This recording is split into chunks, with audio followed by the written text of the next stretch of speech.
So hello guys, welcome to be elegant. Pratish में है और आज जो है हमारा लेबर लॉ जो है कंटिन्यू हो रखा था। डोमेस्टिक इंक्वायरी आज का हमारा टॉपिक रहेगा।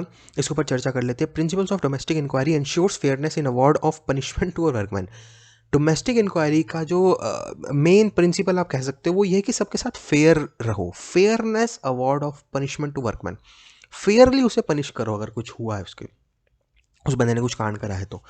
Helps to prevent industrial dispute को हेल्प करता है उसको अवॉइड करने में। Also encourage good relation between employer and employees. ठीक है जी। The process of domestic inquiry itself is basic principle of domestic inquiry. Process domestic inquiry खुद में ही एक प्रिंसिपल है डोमेस्टिक इंक्वायरी का। Process starts with the preliminary inquiry and ends with award of punishment by disciplinary authorities. तो start कहाँ से होता है ये? कोई भी प्रिलिमिनरी इंक्वायरी से स्टार्टिंग से, अरे भाई जिस बंदे ने क्या कांड कर दिया, इस बंदे ने इतना अकाउंट्स में चेंज करके अपनी जेब में पैसा खा गया कंपनी का, कुछ भी रीज़न हो सकता है। तो पहले इंक्वायरी बिठाई जाएगी, अच्छा अच्छा ये हुआ, पूरी सारी चीज़ें करके एंड होता है ये अवार्ड पर। अवार्ड मतलब ये नहीं कि हाँ भी तुझे ट्रॉफी दे रहे हैं, मतलब अवार्ड ऑफ पनिशमेंट उसे हम कहते हैं कि भैया हाँ 1 महीने की सज़ा है, 6 महीने की सज़ा है, 2 साल की सज़ा है, या तुझे जो तूने पैसा खाया उसके ऊपर इंटरेस्ट के साथ वापसी कर, ये सब किसके थ्रू, किसके द्वारा? Disciplinary authorities. ये आगे देखेंगे क्या।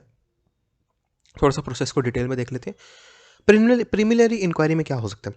First step before formal inquiry के अंदर it enables the employer to determine whether there is a prima facie case against the workman and whether there is need for conduct of domestic inquiry. सबसे पहले तो preliminary step में ये देखते हैं कि क्या कोई केस बन भी रहा है वर्कमैन के ऊपर, क्या इसने सही में कुछ कांड करा है या नहीं करा है, और अगर करा है तो क्या उसमें डोमेस्टिक इंक्वायरी की नेसेसिटी है या ऐसी बातचीत से काम बन जाएगा।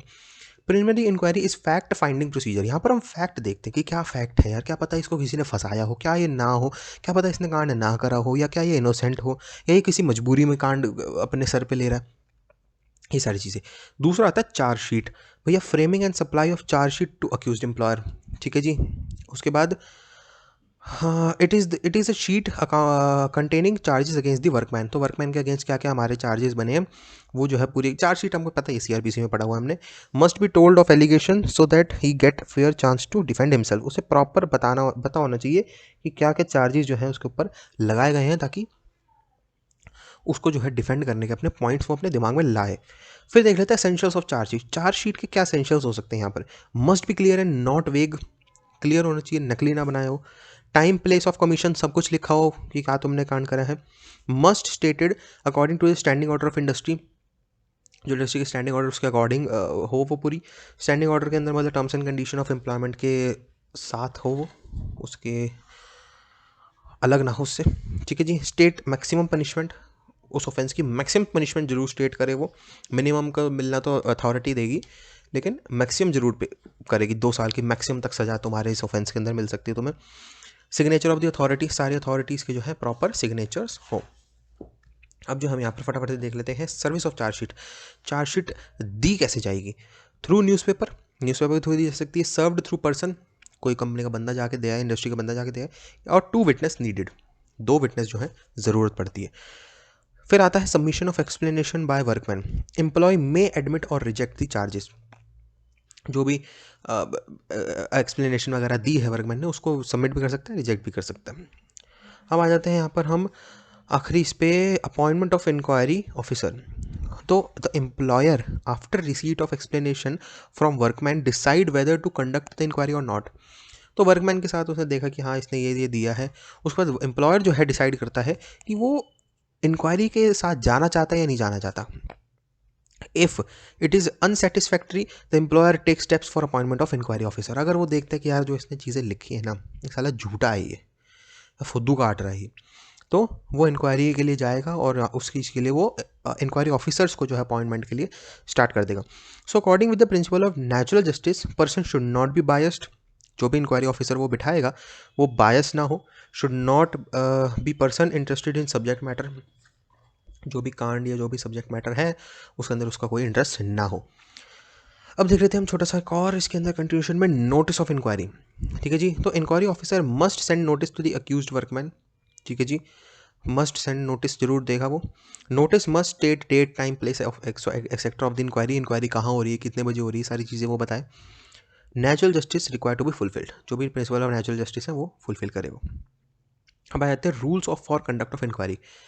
इंक्वायरी के लिए क्या रूल्स जो है वो होने चाहिए, फटाफट से देख लेते हैं। According to principle of natural justice जो है सारे रूल्स हो हमारे। अपीयरेंस ऑफ पार्टी जिसके अंदर हो सकता है, inquiry officer shall call workman and read out all the charges against him.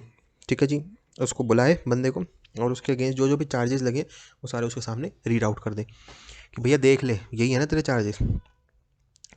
Then ask whether admit और नॉट द चार्जेस, वही चीज़ है, वो पूछेगा भाई तू इसे एडमिट करता है इन सारे चार्जेस को या नहीं करता। If admit then no need further inquiry, अगर एडमिट हो ही गया तो बात ही खत्म हो गई, उसने मान ही लिया। लेकिन अगर वो एडमिट नहीं करता, if rejects the charges then both parties appears for inquiry. फिर भाई सब कि भैया ये देखो इसने ये करा है, हमारे पास ये प्रूफ है, वो सारी चीज़ें होंगी। Recording of evidence must be recorded in presence of workman, जो भी एविडेंसेस रिकॉर्ड करे जाएंगे वो वर्कमैन की प्रेजेंस में करे जाएंगे, तो ताकि उसे पता हो कि हाँ भाई ये जो है मेरे अगेंस्ट एविडेंसेस दिए जा रहे हैं। अवार्ड ऑफ पनिशमेंट लास्ट में सारी चीज़ें हो जाती हैं। अवार्ड ऑफ पनिशमेंट के अंदर must be as per standing order of the industry, पीछे मैंने देख लिया था। और it is disciplinary authority who award the punishment for reasons recorded in writing, वही चीज़ हो गई। डिसिप्लिन का क्या मतलब होता है, फटाफट से हम लोग ये देख लेते हैं। Discipline is nothing but rule made to maintain discipline in industry. ठीक है जी, तो discipline is nothing but code of conduct for workman, कि किस तरीके से जो है तुम लोगों ने सिस्टमेटिक वे में काम करना है। ठीक है जी, सो मतलब कि यूँ समझ लो भाई थोड़ी कि नंगे पहुंच जाओगे इंडस्ट्री के अंदर, मतलब ये ड्रेस कोड होना चाहिए, टाई होनी चाहिए, पैंट में बेल्ट, ये वो चीज़ें। It is made to regulate behaviour of the workman at work place. ठीक है जी, और it is inherent power of the employer to make disciplinary rules, ये इनहेरेंट पावर है किसकी, एम्प्लॉयर की, कि वो अपने हिसाब से जो है डिसिप्लिनरी रूल्स जो है बना सकता है। पनिशमेंट और डिसिप्लिनरी एक्शन में the punishment given to the workman must be in the proportion to gravity of offence और मिसकंडक्ट, जो भी उसने मिसकंडक्ट या फिर जो भी उसने ऑफेंस करा है उसके प्रोपोर्शन हो। ये नहीं कि उसने हल्का सा एक तुम्हारा कंप्यूटर तोड़ दिया तुम उसे फांसी पे चढ़ा दो, तो ऐसा ना हो, प्रोपोर्शन में हो। Punishment should not be excessive. ठीक है जी, पनिशमेंट्स क्या क्या हो सकती हैं, डिसमिसल हो सकता है, डिस्चार्ज हो सकता है, डिमोशन हो सकता है, फाइन लग सकता है, वार्निंग मिल सकती है। तो ये कुछ हम यहाँ पर डिसिप्लिनरी एक्शन के अंदर पनिशमेंट जो है वो दे सकते हैं। तो जी भैया यही था हमारा लेबर लॉ, और यहाँ पर हमारा ये हो जाता है ख़त्म। वीडियो अच्छी लगी लाइक कर दीजिएगा, वीडियो अच्छी नहीं लगी कोई दिक्कत नहीं, डिसलाइक कर दीजिए, लेकिन एक रीज़न दे दीजिएगा कि क्यों आपको वीडियो अच्छी नहीं लगी। कमेंट सेक्शन यूट्यूब ने आप लोगों के लिए दिया हुआ है, कोई भी question suggestion query doubt comment करिए वहाँ पर। और भैया डिस्क्रिप्शन खोल के देख लिया करो, वहाँ पर सारे कॉन्टैक्ट के जो है मेरे लिंक दिए होते हैं, इंस्टाग्राम का भी लिंक वहाँ दिया हुआ है और कॉल मी फॉर ऐप का भी लिंक दिया हुआ है। कॉल मी फॉर ऐप के थ्रू आप मेरे से डायरेक्ट कॉल पे जो है बात कर सकते हो, और आपको कोई भी डाउट या कुछ भी क्वेश्चन वगैरह पूछना है तो।